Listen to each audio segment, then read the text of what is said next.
अल्लाह तबारक व तआला को तौबा कितना पसंद है पता है? इतना पसंद है कि फरमाया अल्लाह के रसूल सल्लल्लाहु अलैहि वसल्लम ने, एक बंदा तौबा करता है तो अल्लाह तबारक व तआला इससे इतना खुश होता है कि तुम अंदाजा नहीं लगा सकते हो। अगर लगाना हो तो इस शख्स से या इस वाकये से या इस मिसाल से अंदाजा लगा लो। क्या मिसाल है? फरमाया अल्लाह के रसूल सल्लल्लाहु अलैहि वसल्लम, एक सवार सहरा का सफर कर रहा है। जरा अंदाजा लगाओ, कभी हमने सहरा का सफर नहीं किया, लेकिन अंदाजा लगाओ वाकया है या मिसाल है? खुशी कितनी होगी उसको उस वक्त। ये पूरा वाकया सुनो, अंदाजा लगाओ। अल्लाह को इतनी नहीं बल्कि इससे ज्यादा खुशी होती है एक बंदा जब तौबे की तरफ पलटता है।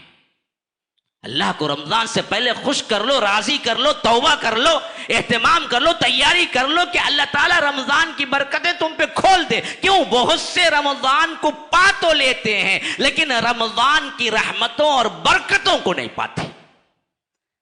ब्यूटी ये नहीं कि रमजान में आप जिंदा रहे, ब्यूटी ये है कि रमजान में आप अपनी मगफिरत करवा लिए।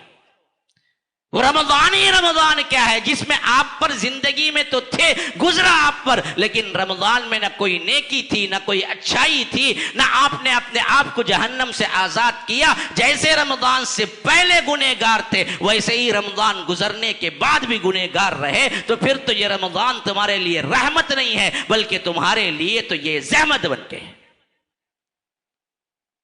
वाकया सुनो, अल्लाह के रसूल सल्लल्लाहु अलैहि वसल्लम फरमाते हैं कि एक बंदा सहरा का सफर किया, जिसकी सवारी पर सब चीज, जिंदगी का पूरा साजो सामान सवारी पर ही था।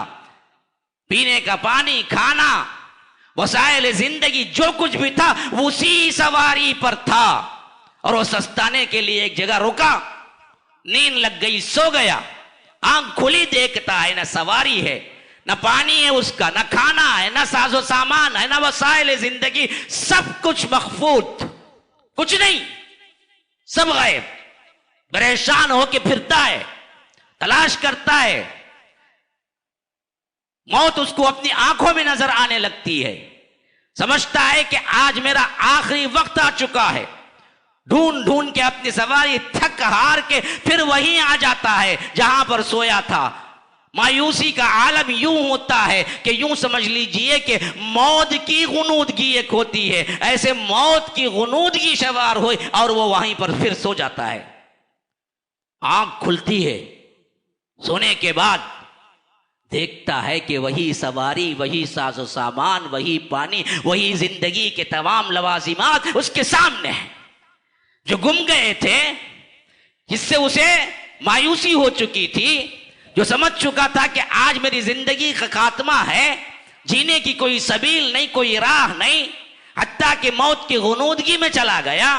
लेकिन आंखें खोल के उसे शराब लगता है, उसे सपना लगता है, उसे ख्वाब लगता है, लेकिन छू के देखता है तो बिल्कुल वही है, उसी की सवारी, उसी का खाना, उसी का पीना, जिंदगी के तमाम तर सामान और तमाम तर जिंदगी गुजारने के वसाइल उसके सामने मौजूद। खुशी, फर्त, मसरत से वो चीख उठता है और बोलना यह चाहता है कि ऐ अल्लाह, मैं तेरा बंदा, तू ही मेरा रब है। लेकिन खुशी और मसरत से जुबान से निकलता है तो क्या निकलता है कि ऐ अल्लाह, तू मेरा बंदा, मैं तेरा रब हूं।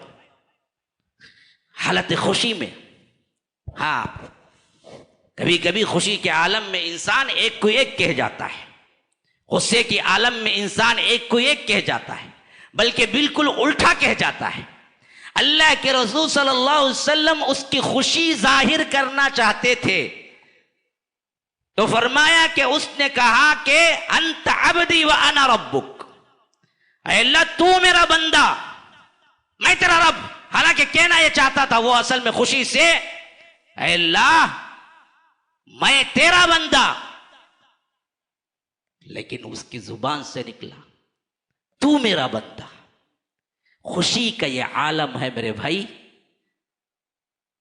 ये वाकया असल नहीं है, वाकया असल नहीं है, पैगाम इस वाक़ये का असल है वो क्या है? अल्लाह के रसूल सल्लल्लाहु अलैहि वसल्लम ये पैगाम देना चाहते हैं कि उस खुशी का जो आलम उसको मिला, जिसमें उसने रब को बंदा कह दिया, उससे ज्यादा खुशी एक बंदा जब अल्लाह की बारगाह में कहता है कि अल्लाह मैं इस्तिग़फ़ार करता हूं, मैं गुनाहों को छोड़ता हूं, मैं माफी मांगता हूं, मैं तेरे दरबार में आ चुका हूं, अल्लाह तू माफ कर दे, तो अल्लाह उससे ज्यादा खुश होता है। एक बंदे की तौबा अल्लाह को इससे ज्यादा खुशी है।